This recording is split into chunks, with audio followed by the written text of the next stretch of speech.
Author is funded by the Pacific Northwest Writers Association, supporting writers from pen to publication since 1955. To learn more about the PNWA and their yearly conference, please go to pnwa.org.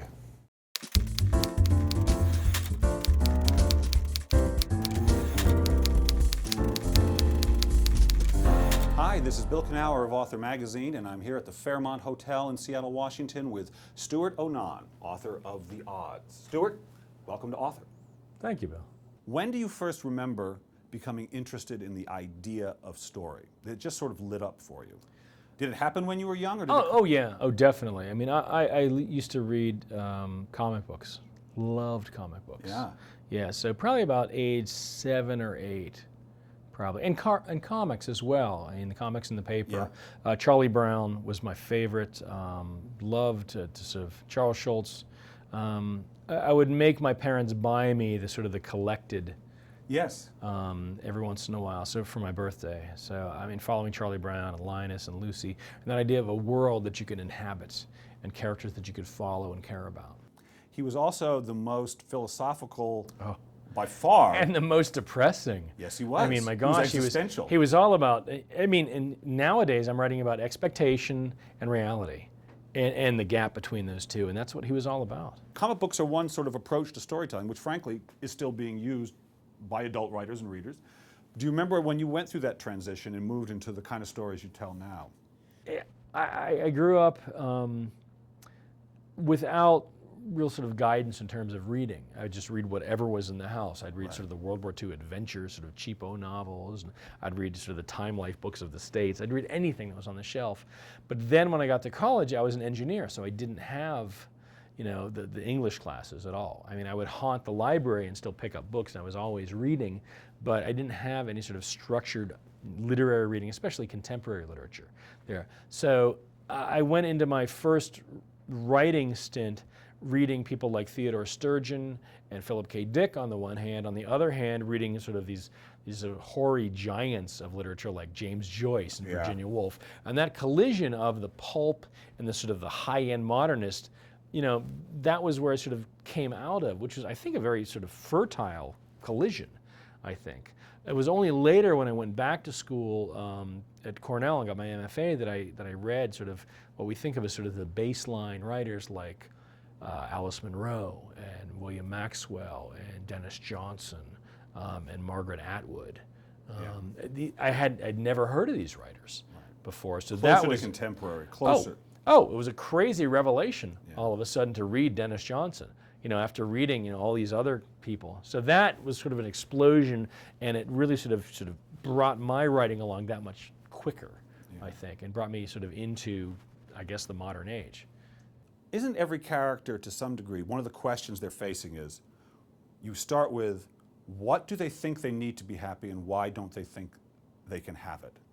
Isn't that sort of the journey of almost every... Well, they think, I mean, in America, we're optimists. We think we can have it. We think, why not? And I tend to write about those American optimists and how they keep going, even in the face of disappointment there. And again, this goes back to Chaplin. I always think of Chaplin's the little guy, you know, the little tramp. He's always hustling, he's always working, he's trying to make the best of things. Even when things go wrong, he tries to make the best of it. Don't you think everybody to some degree feels some part of them is the small person lost in a big world, no matter how big you are or famous you are? Oh, but we're all small people. We all have the same sort of desires, I think, and those desires have to do with the people that are closest to us, the people that mean the most to us, and that's where I always say, this is what's important. This is what I want you as a reader to look at. What's really important to us? The people that we love. Our parents, our children, our siblings, our loved ones. I mean, whatever romantic sort of ties that we have. That's the most important thing to us. You think of a character, what's around them? Who are the people that are tied to them, you know, inextricably, right? That's it. If those relationships are going well, there's no story, right? It's those relationships that are in conflict that are problems that we have, and these are intractable problems that we have with the people that we love. When I think of Manny in Last Night at the Lobster, you know, how does he construct his identity around being the manager of the Red Lobster? So those relationships with a lot of workers that really don't care so much for the job or for him. This means a great deal to him. So that it's this sort of false construct. He's in, as Chekhov says, in a false position, you know.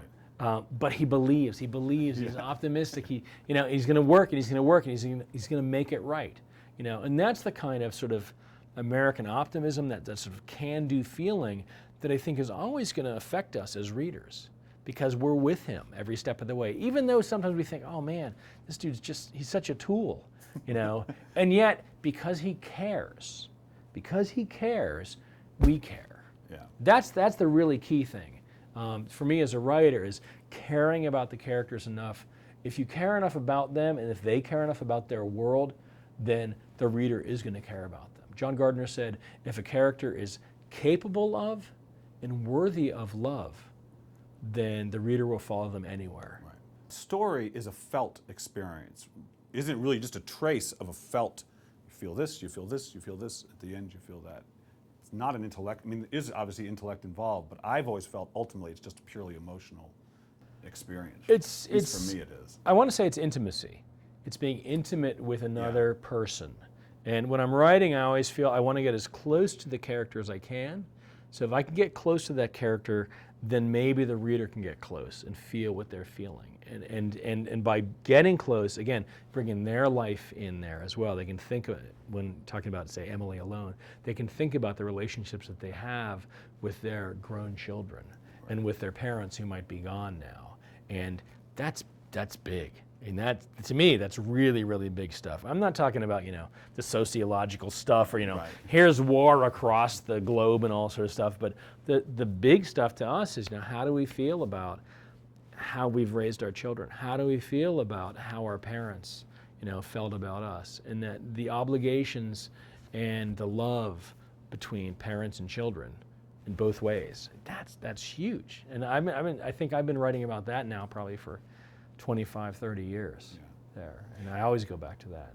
So if you could finish this sentence for me. If writing has taught me anything, it has taught me what? That I know nothing. That I am ignorant.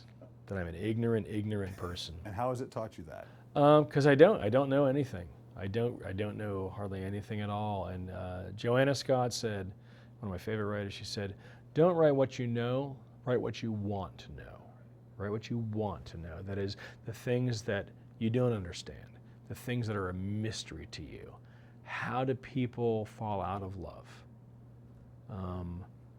How do people endure? How do they make it through what they have to go through? These impossible situations that are faced by millions of people every day. How do you wait for your husband to get out of prison? How do you do that? You know, and stay sane. And I don't know.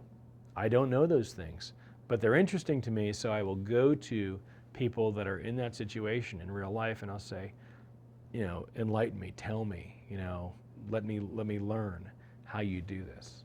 You know, how does it feel to be you? And that's the ultimate question for a fiction writer, I think. How does it feel to be you? For a reader, that's what I go to fiction for. How does it feel to go through this experience? How does it really feel? And if a fiction writer can bring that to me, or even a nonfiction writer, but if they can bring that to me and make me feel that, then they've made that leap, I've made that leap, and we're sharing something that otherwise would sort of never get transferred between people. No one tells me that I have to read this. No one tells the writer that they have to write this, but they do, and I do, and in that middle we come to some sort of understanding that is greater than we were before. And we move from ignorance to some sort of knowledge or enlightenment, or at least empathy. And that's the big thing. You know, that's the connection. That's why I love to read. That's why I love to write.